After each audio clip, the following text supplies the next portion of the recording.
70. godina, ajmo mladi ljudi, mnogi od vas koji nas sada gledate, naravno niste se ni rodili u to vreme, ali se pamte ove malo starije generacije. 70. godina nije bilo neobično vidjeti Jacka Nicholsona kako šeta pored Skupštine.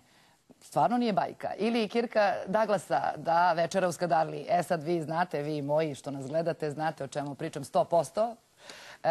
Sećate se, dolazili su De Niro, Coppola, Sofia Loren, pa da. Njihova zvanična pojavljivanja ostala su zabeležena na filmskoj traci, a to kako su provodili dane i noći u našem gradu u sećanjima Beograđana koji su imali sreće da ih upoznaju. I evo dela atmosfere. Naspavaćemo se kada prođe fest. Tako su pre 40 godina pričali Beograđani o festivalu svih festivala. Gledali smo najbolje filmove i pružali crveni tepih pred najveće filmske zvezde.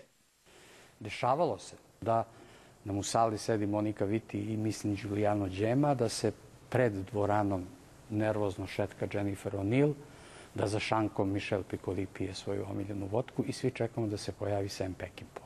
To je bio stvarno neverovatan doživljaj i događaj. Američki glumci koji su se plašili letenja putovali su od Los Angelesa do Beograda vozom i brodom duže od mesec dana.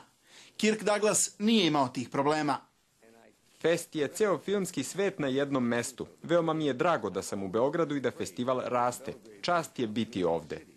Šetnju sa filmskog platna zvezde su nastavljale beogradskim ulicama, asfaltom i kaldrmom, sve do najboljih kafana.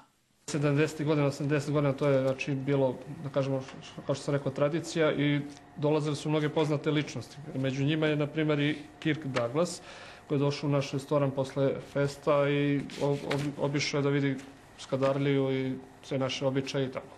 Čuveni Sam Peckinpah se u našem glavnom gradu odlično slagao, skoro sa svima. On je došao iz hotela Metropol s nekom čašom koja je imala neku žutu tečnost. Čovjek inače pio vodku. I kad je završilo se sve to predstavljanje i sve što je trebalo da se završi, on je negde spustio tu čašu, uzeo drugu čašu na našem šanku i krenuo da izlazi. I onda je bilo prilično dramatično jer je naša šankerka pokušavala da mu otme čašu koja pripada našem šanku, a ne hotelu Metropol. Sa ušća Save u Dunav svi su odlazili zadovoljni kući, a Jack Nicholson je na starom kontinentu postao popularan tek posle festa. Da li je po vašem mišljenju film jedna umetnost koja odumire? Ne, uopšte ne. Smatram da je film jedina masovna umetnost koja će se održati. Jer ljudima je potrebno nešto za rekreaciju i obrazovanje. Ovogodišnji fest imaće prvi put takmičarski karakter. Osim u centru Sava, filmovi će biti prikazivani u Domu omladine, Domu sindikata, bioskopu Fontana, zgradama kinoteke i dvorani kulturnog centra.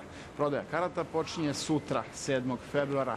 Na ovom 43. festu biće prikazano 90 filmova premijerno i 34 u repriznom terminu.